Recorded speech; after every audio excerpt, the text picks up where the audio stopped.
I like taking history, restoring that history, bring the old school stuff back, but modernize it and give it today's technology. And these cars are American history. And when you bring one back to life, it's like, yeah, you know, that's awesome. Right now we're in the middle of building a 1969 Ford Mustang.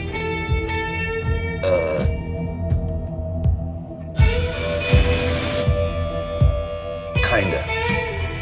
The Boss Mustang, it's one of the most sought after muscle cars of our time. What makes our car cool is it's got one of the rarest bosses in it. It's got an all aluminum 494. The motor was actually built back in '69 specifically for Mario Andretti's Can-Am series race car. There was only 10 made. The problem was they actually made it too big and too powerful. The thing was just crazy horsepower. Even die-hard Mustang fans don't even know that this exists. And that's basically why we thought this engine would be good for our project.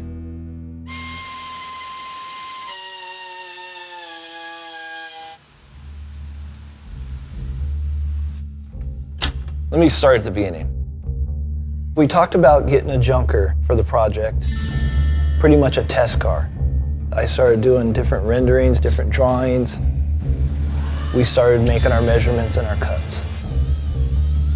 If anybody knows and is familiar with the Mustang, it's a unibody. We've cut out all the unibody features and we've actually installed a chassis underneath it. With putting in a chassis, you've separated the body.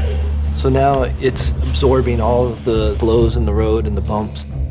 And it's pretty cool because we put pass-throughs in the frame for the exhaust system. And the way that it moves up and over the frame and over the axle and back out and around the fuel tank, it's pretty wild.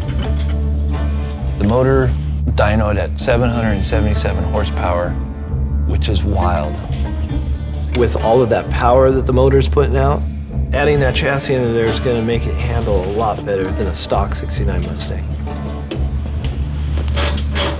We tried to make it look like the old school funny cars and give it that drag racing look. If you look at the old school funny cars like Gas Ronda, they chopped it, they widened it, set the motor back as far as possible, got it down as low as possible.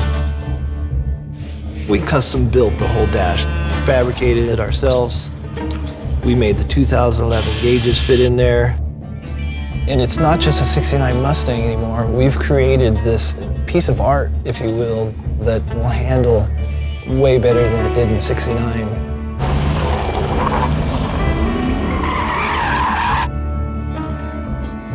Mario Andretti actually showed up at SEMA in Las Vegas. And seeing him recognize the engine and the expression on his face, when he saw that motor, that made it all worthwhile. I don't think he would have signed it if he didn't appreciate the history and the memories that it brought back.